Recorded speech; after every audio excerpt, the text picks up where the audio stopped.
Welcome to Hort Culture, where a group of extension professionals and plant people talk about the business, production, and joy of planting seeds and helping them grow. Join us as we explore the culture of horticulture. What is up, peeps? Plant people in Somebody the house. has holiday spirit. Hello. Hello. I have my Christmas tree is glowing behind me. I know. It looks so nice behind It you. is a festive glow, very festive. We can see that on the video feed. It's the earliest I've ever had it up, and I'm really proud of myself. Do what? So. Whoa, wait a minute. What? It's the earliest you've ever had it up, and it's December the 10th. I mean, I'm not judging. I mean, it's been up for like a week. Okay. But it's not that I don't want to put it up early. It's that I don't manage to put it up until like the week of Christmas. You're giving a look behind 2 days the curtain before. How far ahead we record. Yeah. I know. I dated ourselves. Uh-oh. Right. Well, then how early do you put your tree up? As this may or may not be relevant, dear listeners. If it's after Christmas, we're sorry. I don't think that it will be. But I don't know. It's having an 11-year-old. It's whenever the mood hits him. Dictate, because when he has excitement, we have excitement. And this year it was the day after Thanksgiving.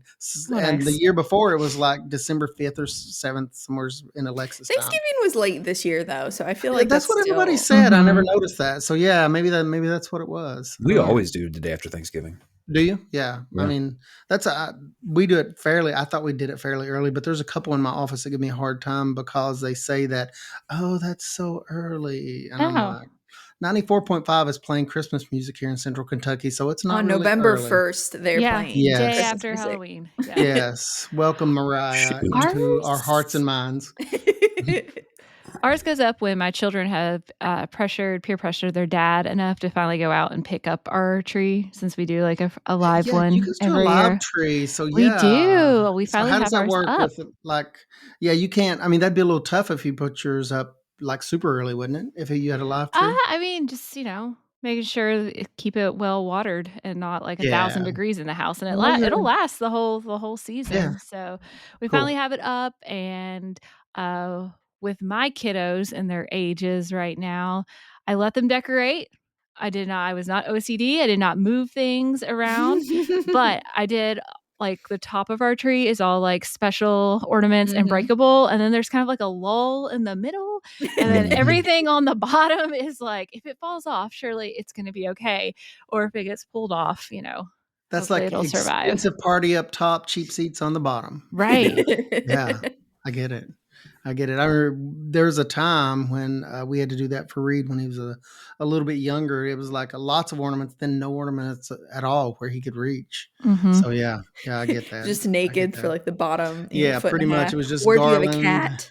Yeah, the cat will get up in there regardless and try to eat the greenery. I don't get that. I mean, artificial greenery, you'd think cats would have better sensibilities about them, but no. Mine just plays in the water. She's always liked water, and she will get in the Christmas tree water. It's the dog won't, vitamin but the cat C, does. like maybe the yummy vitamin C taste in the water. I don't know. Pine water taste.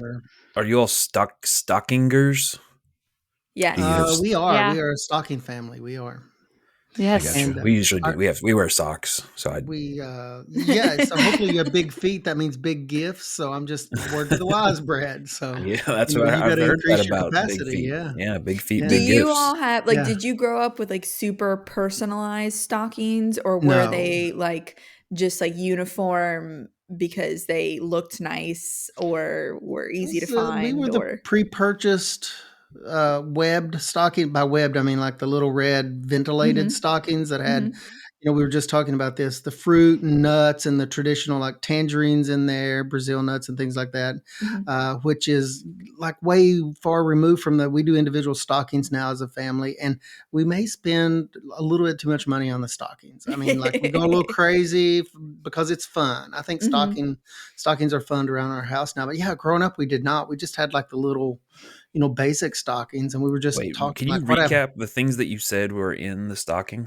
As far as the traditional, the OG one, the OG one, yeah. That was, and they were not personalized. We would just buy them as is, but there would be mostly fruit and nuts in there with some hard candy. Yeah, the hard probably candy. At least 75-80% like fruit in there, like usually a banana, sometimes a banana, but a tangerine, and then a mixture of like all kinds of nuts, like a whole Mhm. walnuts Yeah, I that Mhm. was you gonna had to say crack yourself. Yeah. in the shell In the Mhm. still. shell, yeah. The Mm. Brazil nuts in Mm. the shell, and there's, various and sundry other things in there, but I haven't seen stockings like that in a long, long time. I don't know if How you I did can. haven't you either, now that you how'd you mention it. crack them? How'd you crack them?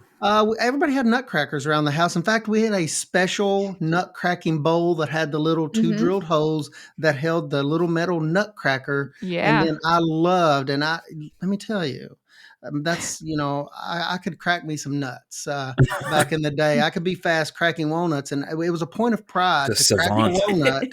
Yes, a walnut savant. Yes, but we would crack the walnuts, and to get a A whole half hole. out without crack. Yeah, that was a point of Did you pride have, at like, our the little house. pick where you Yeah, could, that's Yes, what I was thinking the of, the little little nut pick. tools. Yeah, Mhm. the tools depending on the type of nut, it requires the proper tool. Yeah, I'm Now I glad I'm you feel gonna like have guys if to we see. understand this. I Go was gonna ahead. say, I see if my parents still have theirs at their house. Now I'm gonna, like, go Mm. over there and ask where that is. Yeah, yeah. I mean, we had a regular nut bowl. Did you have anything like that, Brett? Or I was just gonna say, I feel like if we have any Gen Z listeners, they're like, "What are you what talking is We're about?" he? so old. No, go to TikTok, and under the '80s page, you will see that that's popular now. The stockings is a trending item. Okay, You can even it's buy back, them now. baby. Yeah, it's back in the TikTok shop.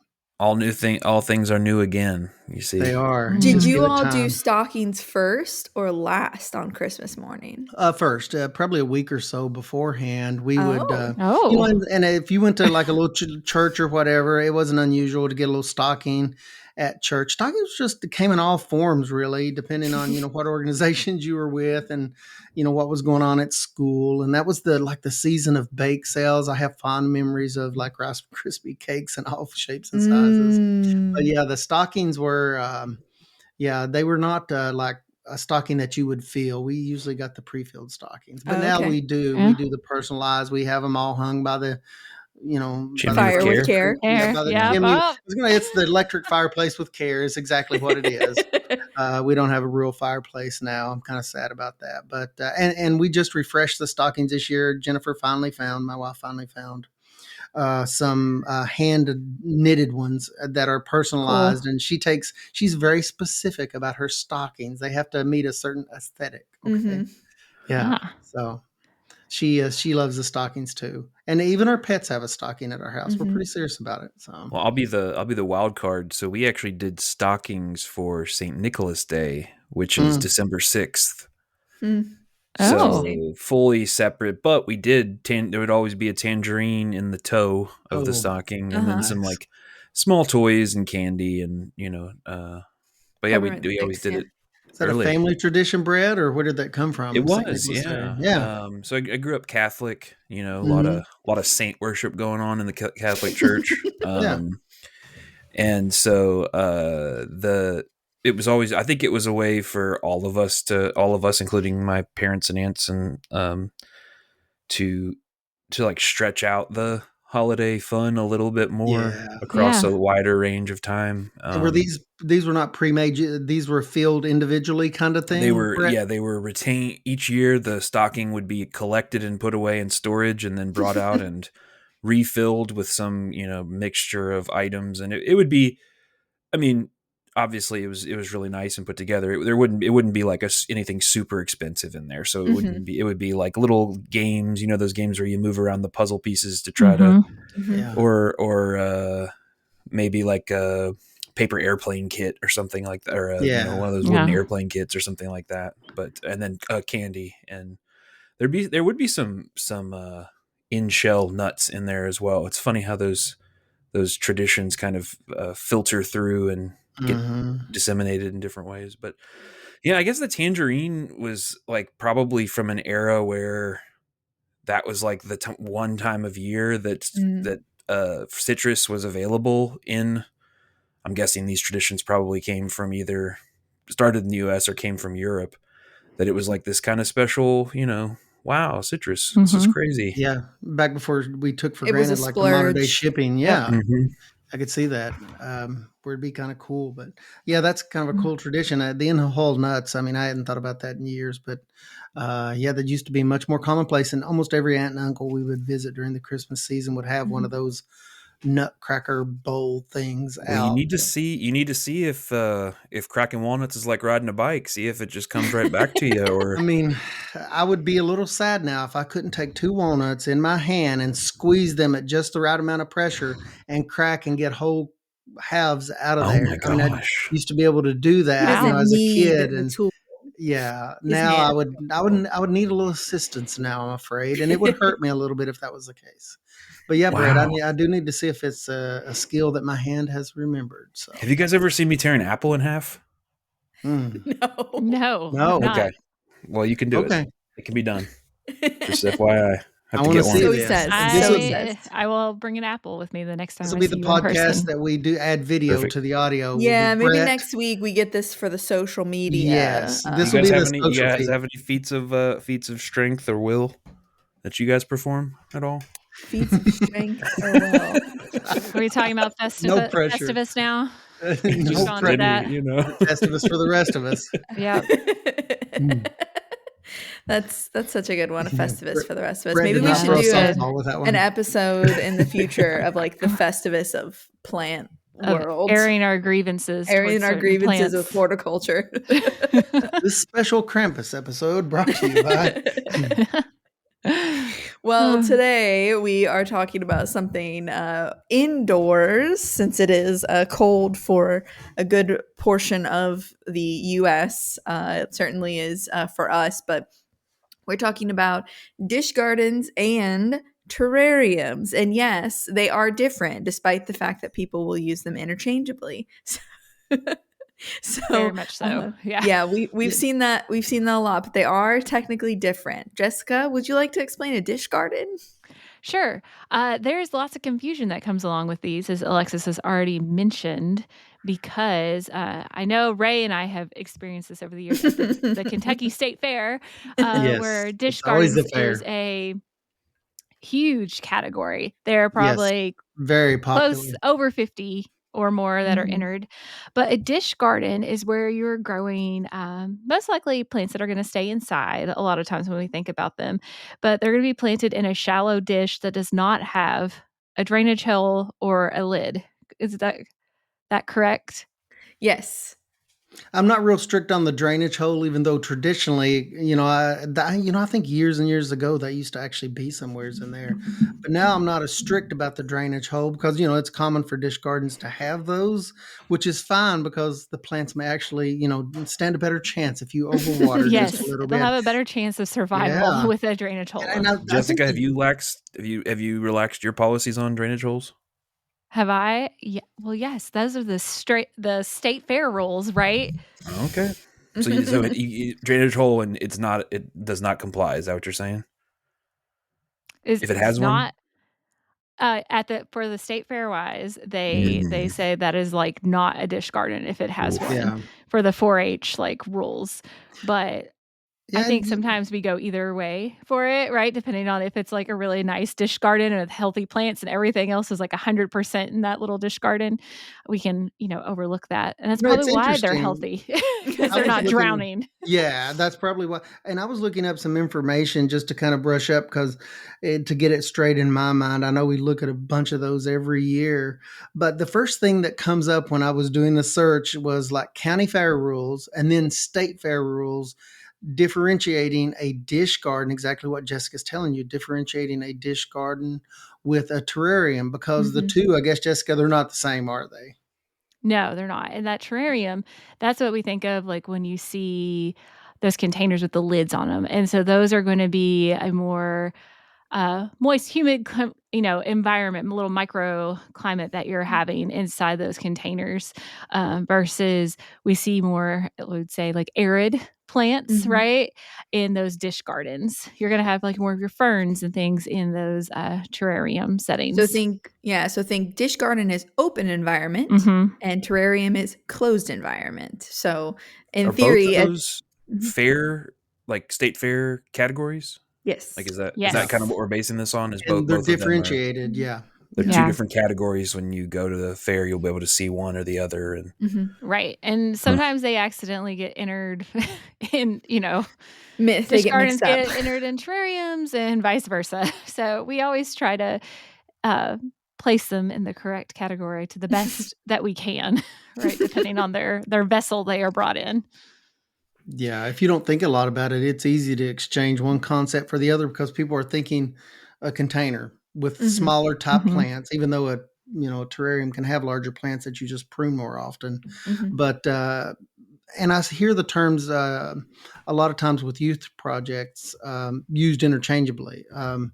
So we try to stress that up front because, if you're into youth development projects, specifically 4-H in our case that we work with in Extension, we try to differentiate that as we're establishing like project days or working with youth. If we have a chance to work with youth and say, this is a dish garden, the qualifications, and this is the qualifications for a terrarium, be very explicit about that because, like Jessica said, the two are very, very different. And with these two projects in particular, it's probably good, Jessica. I know when we see those in Alexis, you looked at a lot of those too when you were a field agent. Mhm. Um, it's pretty obvious when you see these projects that were just put together like the week before, and you can see which Right. ones the plants are well established. I mean, it's pretty easy. I know, Jessica, you look at more of that, and some of the others at State Fair look at more of that particular section than I do. But it's pretty obvious when you bring those in, and we all look at them. We're taking entries, and we're like, oh, you can just kind of pick it up, kind of look over it, and tell which ones are well established.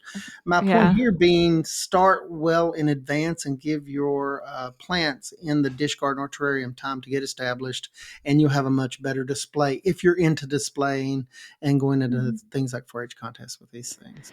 Yeah, we've seen all types, and like Ray said, like, very easily when you can tell when plants have just kind of been stuck in there because we've had some, some cactus fall out of dish gardens before and Velcro themselves to the carpet. So, And they smell uh, real bad because 'cause they've been sitting in water. yes, and we've cactus seen fallout. cactuses in terrariums, and we've watched them kinda melt over the 2 Disintegrate weeks over a of week.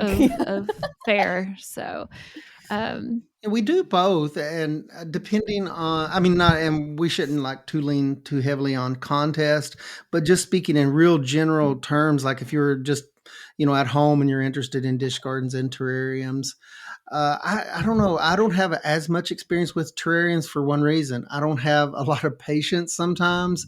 And it always seems like when I've tried to do terrariums in the past, um, they take more time to get settled in, to get the environment going. And they call it a rain cycle. If it's truly a closed terrarium, it'll develop an environmental cycle of moisture recycling inside of that unit. But I would get to the point where the glass would start to fog up, which is completely normal when you first started a terrarium. I'd get to that point, get frustrated, and then lose interest and go do something else. But I think the history of terrariums, a Dr. Ward, like when these things first came about, it was on accident. They were actually doing something with an insect project, and I wish I'd have looked that up.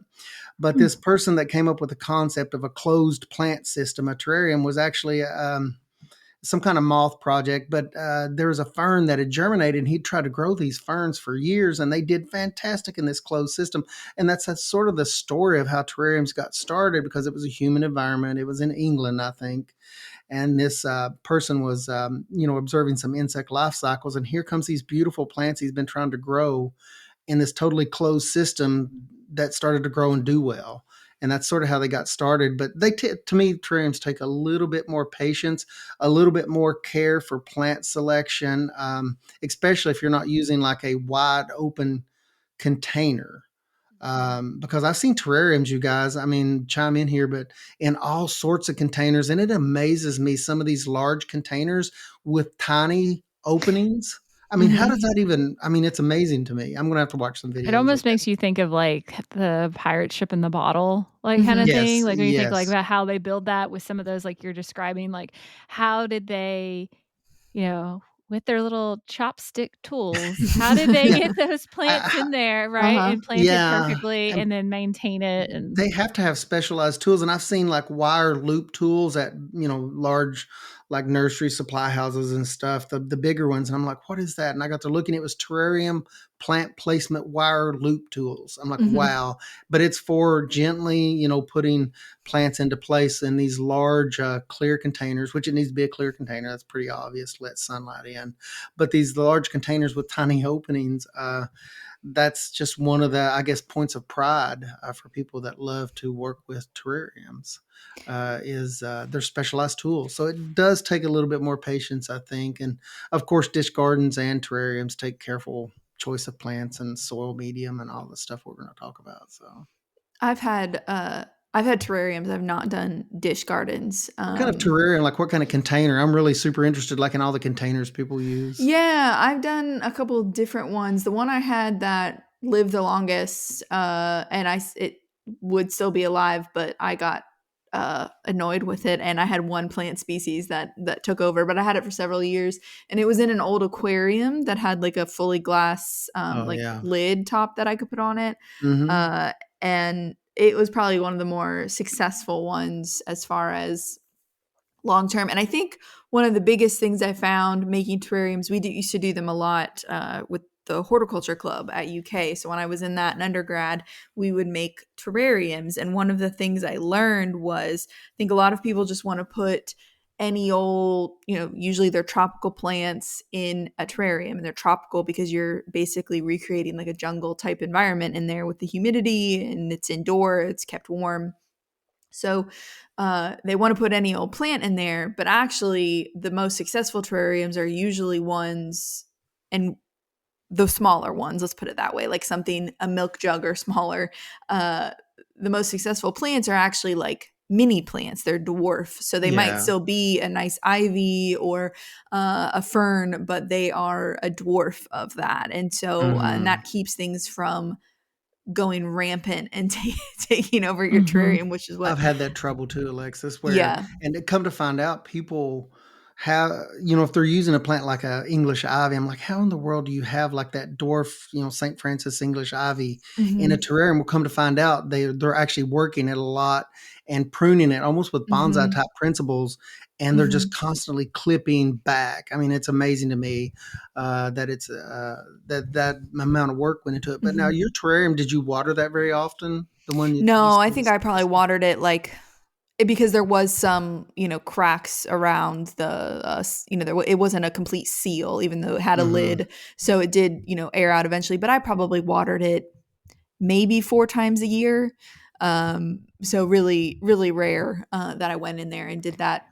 And it And You what probably, didn't and have to it's worry not, about air exchange or anything because it had some cracks to get natural yeah, it air. had a Okay. little bit of ventilation, just tiny little holes in the corners and and what stuff. about light for terrariums? Because Mhm. that's something like Yeah. I've done a dish garden before, but I Mhm. haven't really done a terrarium, and I think, if it's, you're putting it in full sun, right? Like, what It like, Which can it can cook be you're dangerous. cooking Yeah. things, yeah. right? So, Yeah. That's a great because point, Your Jessica. plants are Yes. the ants in the under the right. magnifying glass, yeah. Yeah, Yeah. Exactly. so, if you're using, especially if you're using a terrariums, a lot of people think fern, right, when they go to terrarium. Yeah. Well, fern is, like tends to be a lower light plant, so as long as you can put it in a room where I always say if you can, like, read a newspaper or read a book for majority hours of the day, then it's probably a good spot. We might call it like a full light, full sun area for a house plant. It doesn't necessarily have to be like right in a window, unless that window is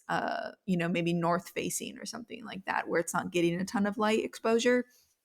So that's an option as well. And I think also coming from experience talking plants, people tend to want to pack a lot of plants in a terrarium. Number one, just like with any plant, whether it's outside and it's a tree or a flower bed or whatever, you need to think about the overall size of that, how big you want it to get. If you're going to do what Ray says and you're going to continually clip it back and you're going to keep it really small, then that's fine. But if you want something that's a little bit more hands off and you're going to let this grow, you don't want to put too many plants in there. And Yeah. I think some of the most successful ones are all similar species and very Hmm. few plants. I think are some of the more successful long-lived terrariums is, one or two ferns and that's it type situation.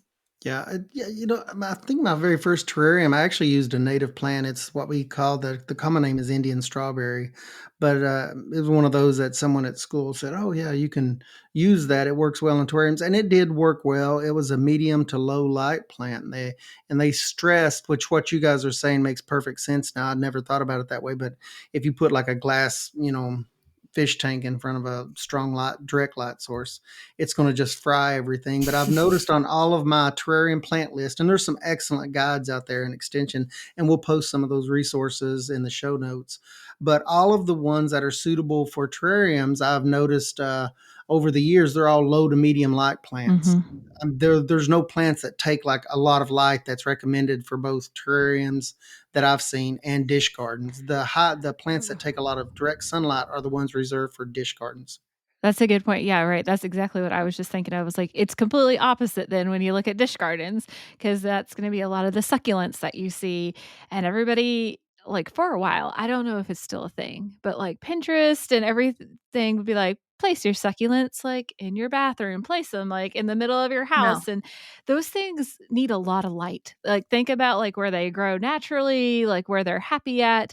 They like a lot of sunlight. So I know people Mhm. who are like I have a dish garden on my desk back here and it's like the plants are kind of stretched out. It's Kind still of. thriving. Yeah. Kind of Alexis, don't give me away. Um They're but perfect, That was Alexis. they're perfect. so much shade just thrown in that Literally, well About played, two Brent. dish syllables. garden. Well Kind played. Shade of. thrown. Yeah, kind of. Wow. I Stop, love stop. Anyways, She's already I've never there. seen cacti in the shape that Jessica like, as far as, like, physically, like, the shape they it create is because it is my example to people. It's it's my beautiful. teaching It's moment called of Yeah. like exfoliation, this You meant Alexis. to do that. this cute little like cacti, like that was all short and squat when you got it. If you do not provide supplemental lighting in the winter, Mm. It this will is go what yours find could it. look like.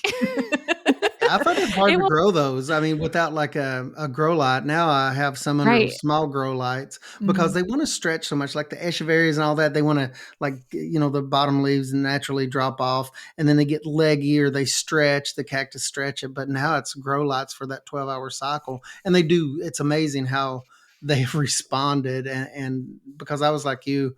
Uh, Jessica, what you're saying is everything was stretching out, and I had a nice window that got a lot of sunlight, Mhm. but it was crazy. It only got direct morning sun, and it was a dish garden. We do a lot of youth project dish gardens, but that's exactly what was happening. So I begrudgingly put a supplemental light on that, and Right. they've Like done a lot better. Yeah. This is your annual reminder that if you say that you have a black thumb and you can't grow anything because you've killed a cactus in your house, that is not a good representation of you killing no. things because If you cactus, kill yeah. yeah, Go ahead. are native to desert environments. What is your house? Not a desert. So give yourself some slack It's here. more if you, like, kill, like, a ZZ plant or a peace lily, then your plant A care snake plant. is yeah, is I've killed a peace questionable. lily, so We were talking about which I've actually seen spaths, peace lilies, like in terrariums, which is pretty Mhm. amazing. But it's one of those aggressively pruned kind of plants. But the exciting thing about dish gardens, I remember 7 years ago, if you went to a box store, you were not going to get a good selection of succulents at your local, big box store. But Mm. now it seems like there's Yeah. whole kiosk, and I don't know, I don't recall the specific year that happened, but it's been several years that you can go to almost any big department or box store, and now you have a large selection, an amazing selection of, sedums, all of the different Mhm. amazing aloes and the echeverias and all the other like string of pearl type plants. You Mhm. have this great selection. And when did that become a thing for all the plants that are just perfectly suited for dish gardens? I mean, Right. There was a huge boom for houseplants and succulents during COVID. oh Mhm. yeah, I guess that does make Just like sense. there was for a lot of it, like gardening or for sourdough bread baking or Oh yeah. other things that I had already been doing because I was Yep. already spending a lot of time by Yes, myself. exactly. All by I myself. was already nerding out about these Yeah. things. That's I think Yeah. one of the this is reminding me of there's just some crossovers to other stuff. There's a ton of YouTube content about Terraria and Vivarium, like a Mhm. Vivaria, which has an animal or something in Mm. it. along with an aquarium. So, and there's a whole this whole subset of vivaria, which are considered bioactive Mm-hmm. enclosures, meaning that they can you actually release these different some very small insects into the cage as well, like isopods and other kinds of insects that are good at breaking down organic matter, Mm-hmm. and it kind of helps to even further create that nutrient cycling in addition to the water cycling. It's a whole thing, but there's like all these clickbaity Very videos that cool. are like, Mm-hmm. I made this terrarium and sealed it up for 14 years. What happened next shocked me. And it's like, well, I'm gonna I click it. will I'm Gotta watch gonna watch this watch for it. it. 28 Yeah. minutes. My friend Sherry, who works at the greenhouse and has taught me a lot of stuff, she gets into, plant nerds always, are all into like the next weird plant thing that they can start doing. And hers has been aquatic plants in like a fish tank. And so it's sort of like that terrarium, but there's something living in there, but these are like fully underwater. And the different plants that it is crazy, the plants that can grow fully submerged in water, but they can also grow outside of the water. Really cool. And I was like, wait, what? You put what in there? And that has been really cool. And her tanks look really, really nice because there's just live plants down in there hanging out. Does she have fish in it? Mm-hmm. Yeah. Just for She's got one some. in her office down by the greenhouse, unless sometimes she takes it home in the winter because it'll get cold in there. But she did have a nice one in her little office, just like a cute little corner tank with little guppies in it. And Yeah. it was awesome.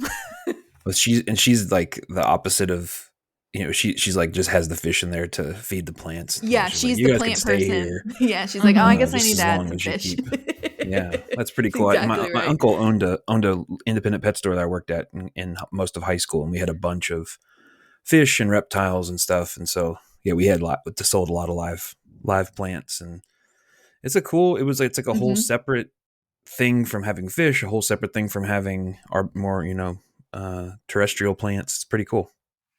Neat. So many different ways you can go with this, and I've seen some incredible examples of things.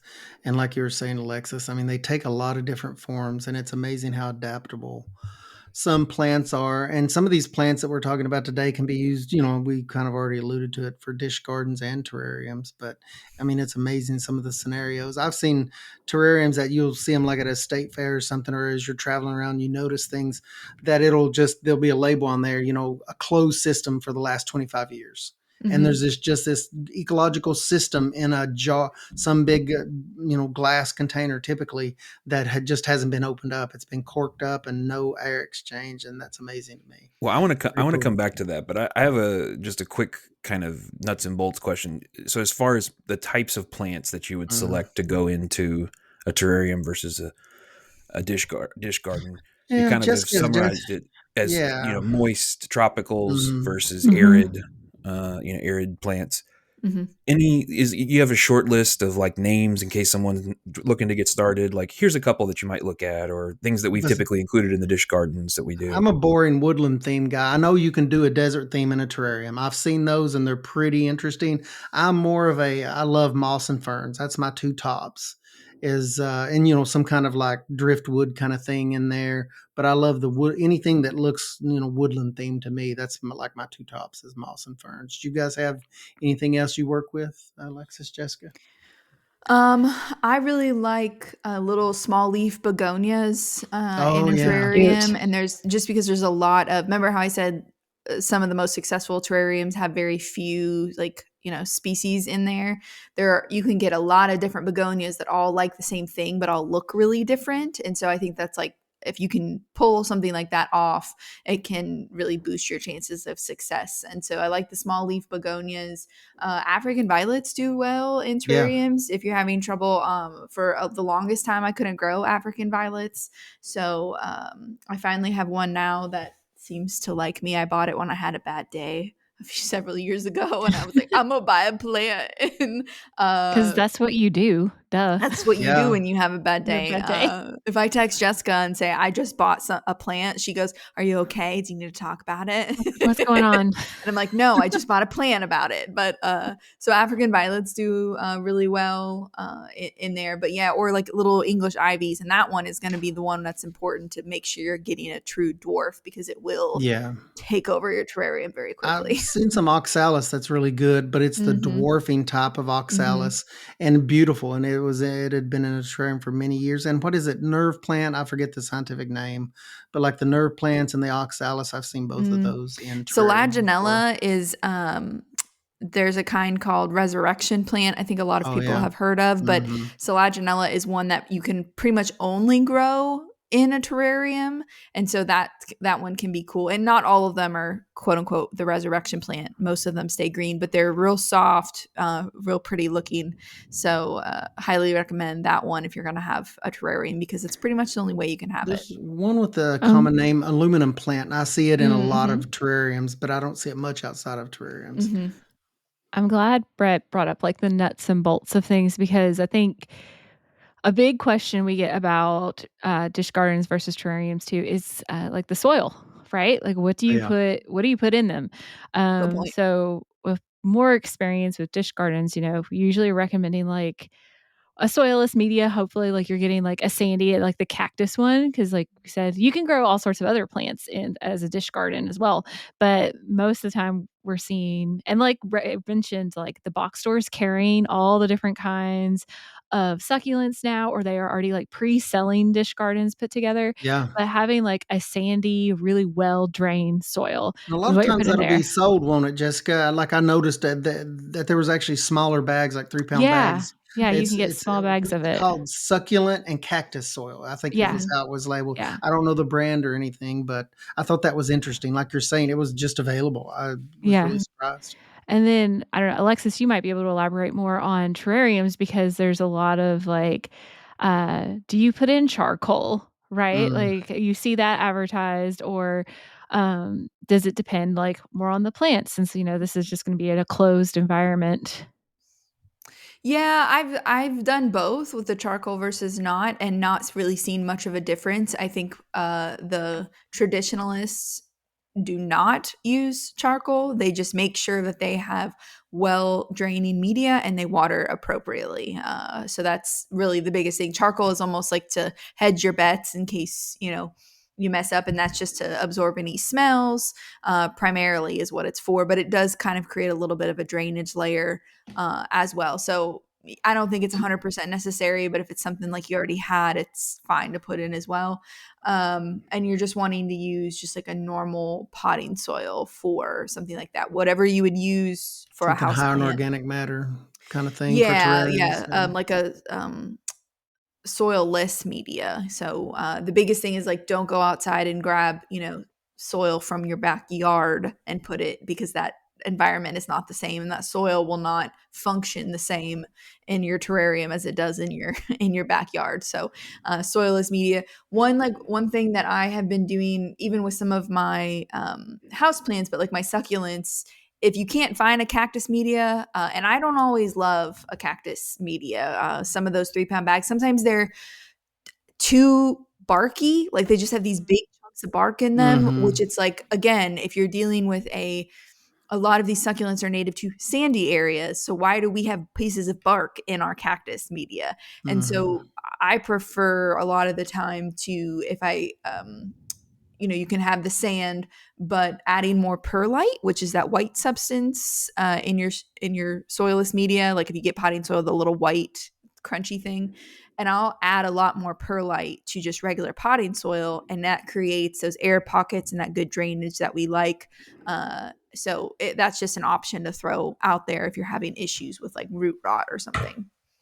And have we talked about fertilizer yet? We get that question a lot, Jessica. Well, As far as before we move on yeah, to that, go ahead, Brent. any other plants for dish gardens that are just kind of on the short list of? I know we said succulents and cactus. Is that or cacti? Is that kind of the gist, or? There's Yeah. There's entire Any list, reference list, and really it's a problem of availability to me Mhm. because some of these are hard to find, Yeah. or hard to find locally. You can order them, but it seems like if you go beyond the normal things that we've just mentioned, there might be some other random ones that you can adapt to, depending on the size of your container, but you're gonna have to place some orders. You can so yeah, the succulents, so those are like your hens and chicks style of things, any type of succulent, but there are dish gardens that are technically they're dish gardens like you see coming from like a florist shop, where they'll have lots of different foliage plants like in one dish. And so like I often think of them more as like a potted plant, but when you've got a Mhm. bunch of different ones in there, it's kind of technically a dish garden. And so Yeah. those could be any tropical plants that you like. But I think the general scheme, when I say dish garden, I think of like a shallow lipped, you Yeah. know, literally like a big, bowl basically Mhm. sitting out. It's like Uh, I don't know, it's not a large volume of soil. It's, no, it's an real inch and a thin, half, 2 inches, you short. even 3 inches, and a lot of times I love, like, I get a little bit more specific when we're talking about, dish gardens, to make it more forgiving. I that's when I actually like the terracotta, and I will go to the extra Hmm. expensive terracotta because that It will buffer breathes. out the water a little bit better. So I love terracotta dishes, and there's a reason for that. If they're unglazed, they have that nice quality of kind of breathing out some of the water. So for new, dish garden growers, that can be a little bit more forgiving. But Mhm. I found that, locally, the dish garden selection of plants, not talking about terrariums anymore, but just dish gardens, is a great selection almost year round. Yeah, sedums, hens and chicks, Yeah. aloe vera. And Uh, the aloe is really amazing. I mean, don't think of just your standard house aloe. If you go and look, and there's just some that don't even look of this earth, the aloes that are mhm. red and spiny, the spined reds and things, and they're all different colors. And it's amazing what they've done with breeding for the aloes in dish gardens. They're Yeah. amazing. Your jades too, that's another one that can Yeah, be easy to curly leaf find, jade is jades. one that I have growing right now, upstairs. Yeah, even like a Christmas cactus, like a small like if you get a Yeah. cutting of a Christmas cactus, they'll do well, Air Mhm. plants. I mean, I use air plants in dish gardens because Mhm. they technically don't have to have that soil medium, but you can put them in there as long as you don't overwater them. yeah. Yeah, there's so many plants that do pretty well, but it's really important that we just mentioned a bunch of different plants, okay? But not all of them have the same growing requirements, even though they're all suitable for dish gardens. Mhm. Curly leaf jade, I was mixing it with my echeveria, but the curly leaf jade took a little bit more moisture. Mhm. It could actually go without, a lot of moisture, but it basically had a dwarfing effect on it. But to do the best, it needed a little bit more moisture. But the echeveria, I think a good way to kill those is to just water a little bit too much, and Mhm. they do not Mhm. like that. So check your growing requirements and your moisture requirements. And it was amazing. Once I got my curly leaf jade out, it had basically not grown in 3 to 4 years. I was like, oh, this is so awesome. It's working great for a dish garden. I actually pulled it from a terrarium, put it in a dish garden.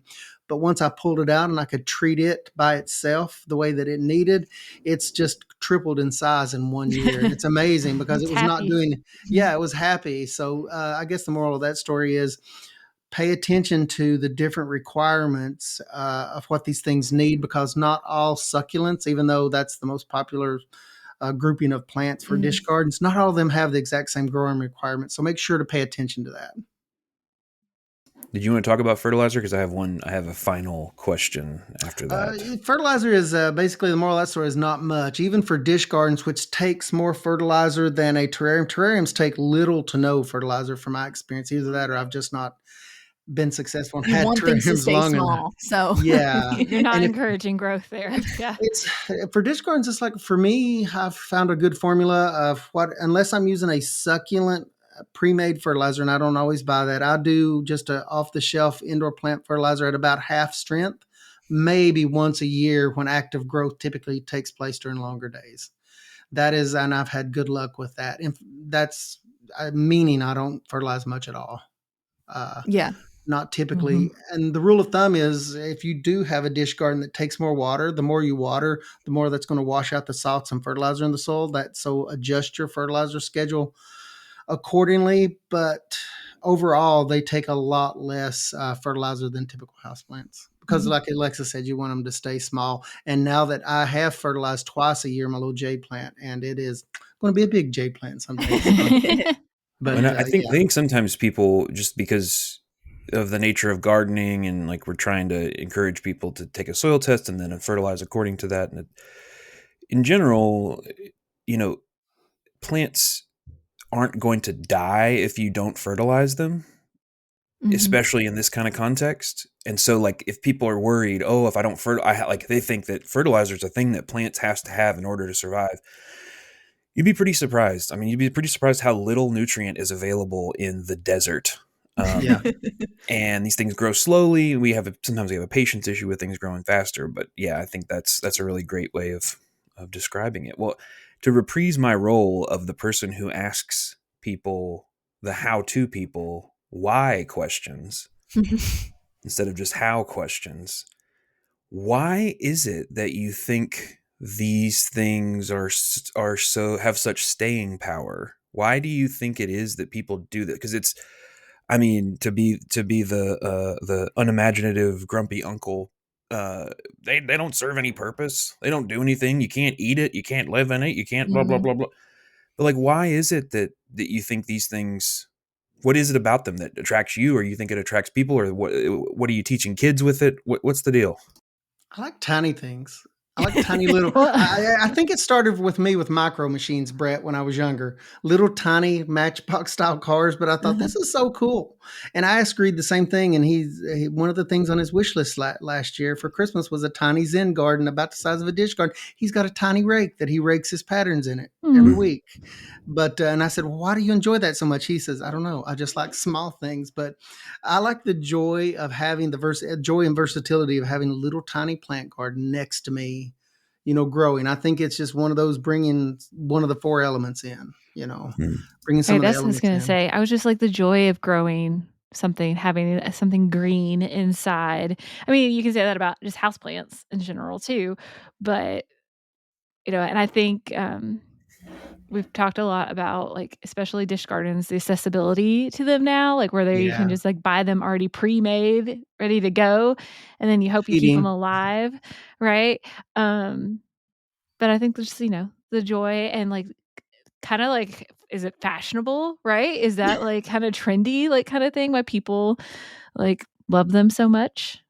You see I don't them used in know. decoration all the time, I just saw so them in the background of all the influencers, and I thought it must be cool, to have so hanging that's why baskets you and did it. succulent garden. Yes, exactly. That's I come to exactly you why. for my fashion advice, Jessica. So you should be Oh, telling thank you. me if it's fashionable or All not. right, yes, and you Is it might wanna fashionable? rethink that, but thank you, Brett. Like my outfit, or rethink coming to you? Okay. Okay. Talking Oh, to you or gotcha. just myself Yeah. in general? Yeah.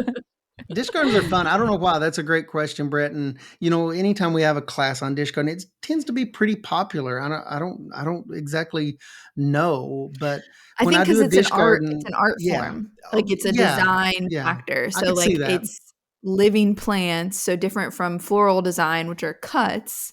This is a living plant design, and, I think bonsai probably kind of fit in there too, where it's like Hmm. a living plant that you're creating an artistic style on. And I think terrariums and dish gardens are just almost like another canvas. You're just using live plants and caring for them that way. So, like, for me, it's like the benefit of having all these live plants, which I obviously love and have a bunch of, but I get to design with them, which is another Now, experience. when you guys do your dish gardens, I'm going to ask you to tell on yourselves. Do you guys use like fun rocks?